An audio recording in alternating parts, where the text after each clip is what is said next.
Ladies and gentlemen, boys and girls, children of all ages, what is up? The King of Lightning is here today, bringing you guys and gals One Piece. The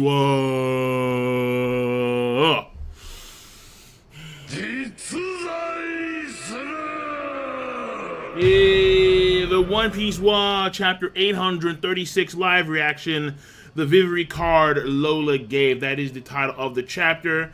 And here we have this cover page with Aokiji eating some meat, pause, and then we have the Happy Feet penguin.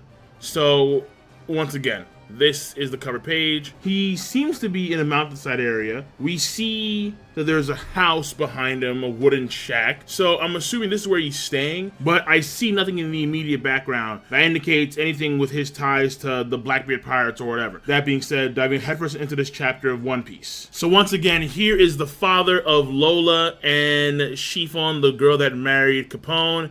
And then here is this dude, Cracker, who actually has like Cracker symbols on his shirt. So once again, Cracker is Lola's father, and he's just displaying his dominance. Now, Nami's recalling what Lola said previously. My mom's a pirate. You can have this. It's really special. It's my mom's Vivery card. Namizo, you and I are now officially sworn sisters. Whoa, that's awesome. Captain Lola's mom is some bigwig pirate. Take special care of that. It's sure to come in handy later. It can't be. Lola's mom is the Big Mamu. So maybe this can be used as leverage against Big Mom in some way, shape, or form when it comes to maybe saving Jinbei or saving Sanji and whoever.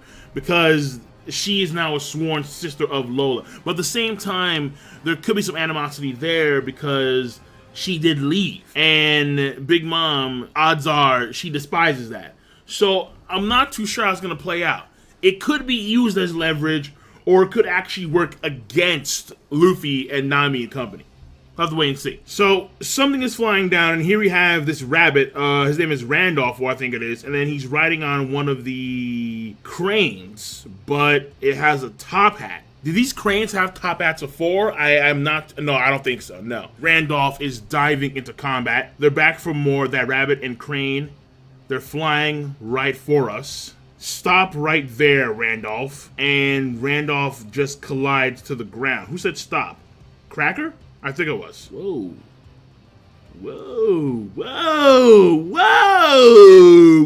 Whoa. Hold on. Cracker doing some funky shit. So Cracker stares at like the trees and whatnot. Like after he yells at Randolph, he stares at the trees, and then the trees that have been humanized like wither away. And so like now there's an area of effect that's happening that pertains to his field division specifically, where things are starting to like wither away or collapse and whatnot. Then Luffy says hockey. No, that was something else. Then she says they withered away from fear alone. This reminds me of when Zoro were sending out those dudes, and those dudes kind of like backed off. Here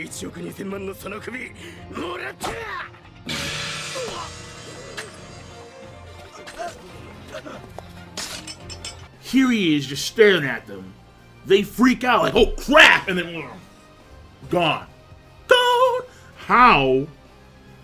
I don't know. But if he really knocked them out or caused them to wither away via fear alone, ooh, that is interesting. Okay, Cracker.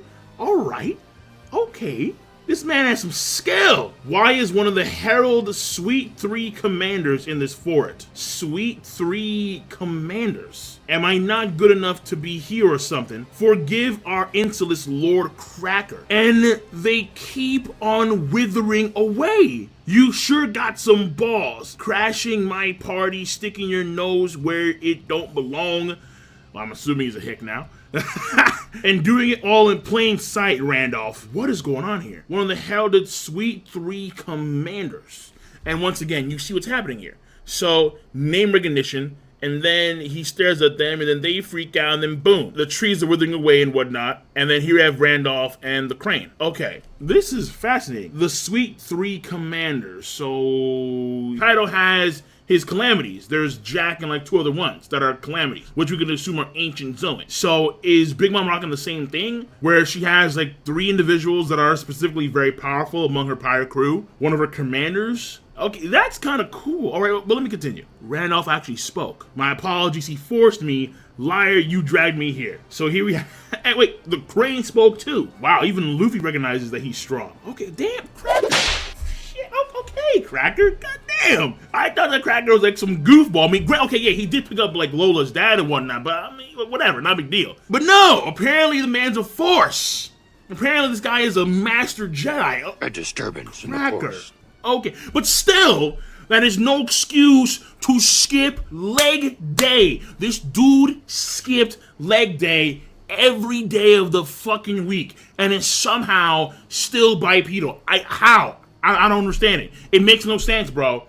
His legs should not be able to hold up his body. Oda, why? I don't know why Oda does this constantly. Why do so many characters in One Piece skip leg day? Fuck, man. Do some squats. Shit. So, Mama sent over Cracker because, according to him, Mama thinks that Brûlée will have a problem with Luffy.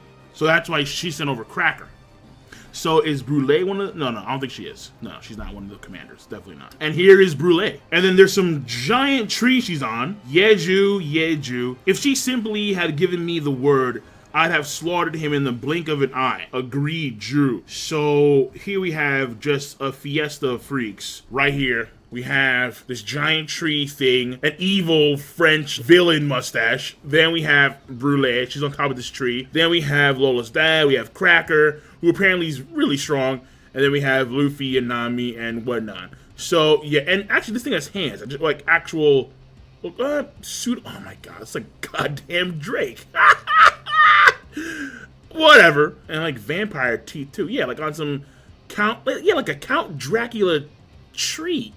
Whatever, man. Weird villain tree, Brûlée, Cracker. You see what's going on here. Master of the Forest of Temptation. Why does it keep on changing? It was the Seducing Wood, the Seduction Woods, and now it's the Forest of Temptation. Master of the Forest of Temptation, King Baum. Up until today, not a single person targeted by us has left our team's Forest of Temptation alive, Drew. Actually, wait, hold on a second. Now I think about it. Couldn't Luffy just have like hockeyed up and like knocked out most of the creatures there? No, seriously. I mean, wait, hold on. Wait, hold the fuck on. Hold on, seriously. Luffy knocked out 50,000 fishmen in an instant.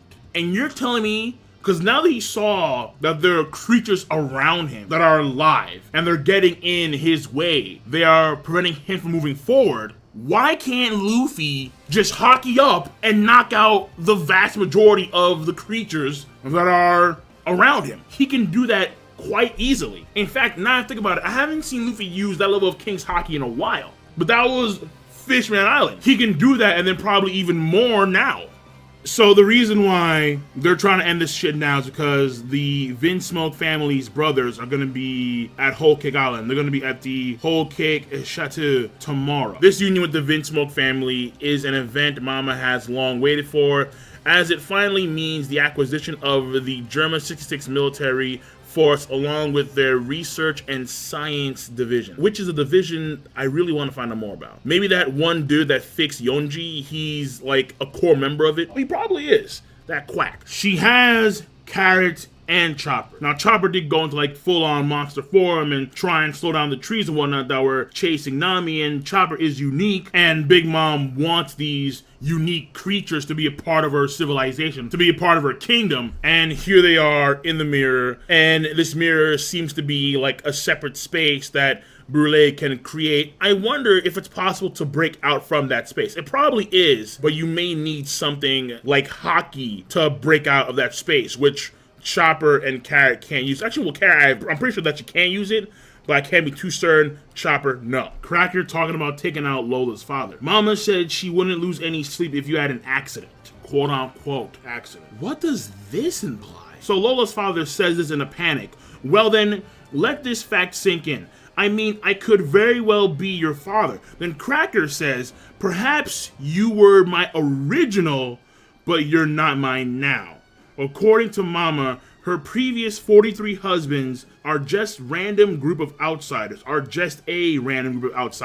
with no blood relation whatsoever. Perhaps you were my original, so someone else is his father in the sense of this person could be Cracker's blood father, but not his current father, per se. Perhaps. And then her previous 43 husbands are just a random group of outsiders with no blood relation whatsoever. You have 43 husbands, so I'm not surprised if they're a random group of guys. But at the same time, they're specifically quote-unquote outsiders, meaning that they're not a part of the Big Mom crew, I suppose. So Cracker swings, but Monkey D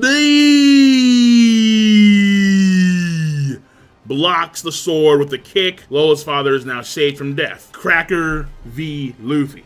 Luffy spin kick, and he knocks away Cracker's hand that was holding Lola's dad, and combat has now ensued. I like where this is going. I mean, Cracker seems to be fairly powerful. I mean, maybe that was his Duffy power where he was making those guys pass out or wither away when he was looking at them. But Cracker, according to the way things are, he's powerful. Is this pity? Compassion? You've known him for a long time, and yet you act like you don't feel a thing for him. Holy crap, this is not going to end well. All the fruits and whatnot and trees, they're bailing. Lord Cracker is about to open up a huge can of whoop-ass. Yo! Fucking stream! Come on, Oda's not writing Lord Cracker is about to open up a huge can of whoop-ass. No. But still, it is amusing to see that. Lord Cracker. And the sweets are running away. Ooh, these things. I like them. What are they called? Wafers? Yeah. We've got to go now. What's your name? My name is Pound. My name is Pound. Just a while ago, you said the name Lola, didn't you? Where do you think you're running off to? Quote unquote, homie. Grab them, capture them, do not let any of them get away. As long as it's in that direction, it won't be a problem. So the homies give chase. Hang on a second. Wow. Okay, bruh. Wow. So Nami was keeping Lola's Viviry card apparently between her chest, between her titties. She keeps it in between the buns where a hot dog belongs. Okay, whoa, hold on a second. This glow is actually doing something. This is my friend Lola's mom Viviry card. I can't say for certain if that means it's Big Mom's or not. So the homies are starting to back off and starting to like be blinded by the light or the power of the card. Like on some Yu-Gi-Oh shit, God cards, the heart of the cards, whatever. Brule, what the hell is going on here? What's wrong with you guys? I'm talking to you, King Baum. We're sorry, Brule. We homies cannot oppose that girl, Drew. What? We can sense it. Mama's powerful soul. Okay, hold on. Mama's powerful soul is emitting from the card itself. There we go. Boom. So is the card like a part of someone's soul or something or life force? And it's emitting from? That's interesting. So they can feel it. Mama's powerful soul. So let's say, for example, Brook has a Viviry card made for him. Would his card be more powerful? Would it glow? Would it be unique because his soul is on a higher frequency? Or is it specifically because these guys are a creation of Big Mom that they react specifically to that card? It could be the latter. But if it's the former, that's very intriguing. Because that would mean that the Viviry cards are like slips of paper that are like a portion, like a small little snippet of like that person's soul or life force or something like that. Whoa. Luffy got knocked back. Knock once and it splits in two. Knock again and it becomes three. Okay. This dude is pulling the Nico Robin right now. You have zero chance of coming out of this victorious. You'll only interrupt Mama's ceremony over my dead body. He actually has crackers all over his body. Like actual salty crackers. Yonko Big Mama's pirates. One of the three sweet commanders, 1,000 Arms Cracker. Bounty. Damn! Nigga is on some jack status. 860 million berry. okay, dude, this man, not a scrub. Now, of course, we can't use bounties as like a direct measurement of power level, but still, this guy, one of Big Mom's 3 sweet commanders, very akin to the calamities of Kaido. His shirt is made out of crackers, or they're actually part of his body, like now they're sticking out. A cracker shield, swords, and so on and so forth. And now he has multiple arms, like Robin, almost like a spider. Like, yeah, like that one guy who's a vice admiral. Either way, he's rocking that right now. Knock once, and it splits in 2. Knock again, and it becomes 3. Nami's saying we can't go all out. We have to go and find Sanji. That's why we're here. Luffy's like, not go all out. I don't know any other way. Listen. If Luffy has to go all out against this dude, Cracker, Luffy's not ready for a fucking Yonko. Like, people, if he has to go all out against Cracker, he's not ready for the insane big bitch. No. A desperate clash with one of the Yonko's officers. 860 mil. And here's Luffy's face in the corner, not go all out. With this guy, that's impossible. I don't know any other way.